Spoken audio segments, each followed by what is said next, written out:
You know, it's so weird. I got this idea when I was first writing Scream 1.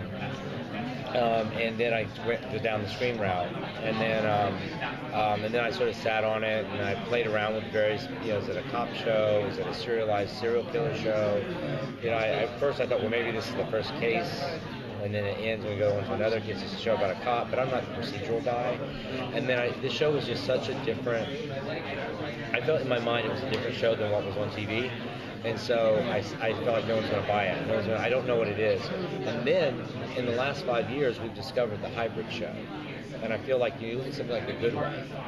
And is that a lawyer show? Is it characters in an office drama?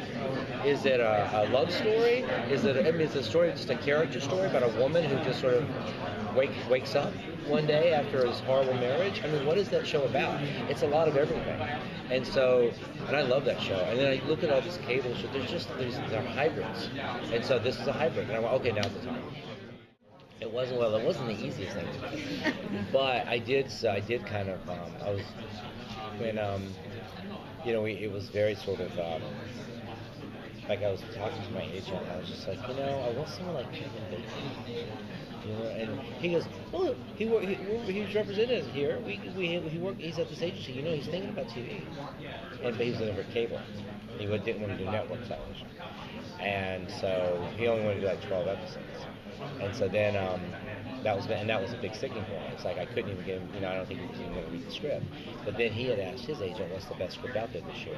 And he goes, "You're not going to like it. It's broadcast." And he read it and went, "Oh!" And then they figured out a way to reduce the number of episodes, which works better for me.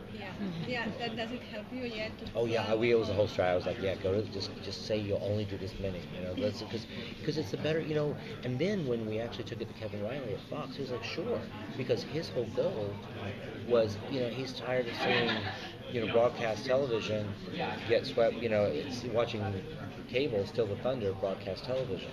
Because it does. And so he said, you know what, there's no reason we can't have a cable-like show on our network. And so that's how they're approaching it. This is a cable show. This is not, we're going to do something different. So, it's just the fun of the show. We learned on Vampire Diaries how effective it is to, in the first season, that was a big game changer for us. We took a leading character and we whacked it, like boom, and it was just like, whoa, did that just happen? And the audience, and I feel like at that moment, we turned into a different show. We kind of grew up, and it worked for us. And I just think it's good storytelling. If you can get someone emotionally involved and then defy expectations, it's so good. I mean, we've seen everything before.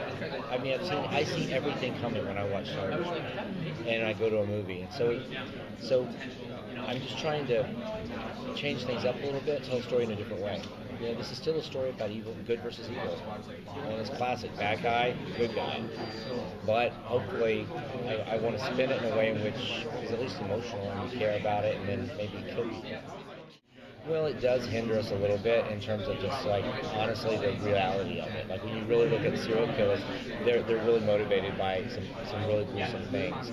And certainly we can't show that stuff. But I also feel like it challenges you to be scarier. How can I make this scary? You don't have to show, it's like, I don't need to see someone carve out eyeballs. The idea that someone's carving out eyeballs freaks me out. Well, you succeed. It freaks. If I know you're going to cut out my eyeballs and then I see an ice pick, I don't need to see it. The idea alone is scary enough. And so I think that's there'll be some of that. We will be challenged about the beat. And I don't mind. I don't like horror. I'm not the bloody guy. I like scary. I like emotional scary. I want a roller coaster. I like these kind of shows. Did you guys watch 24? Where's 24? I want 24. I miss Jack Bauer so much. And that show went like this. And I love that show every week.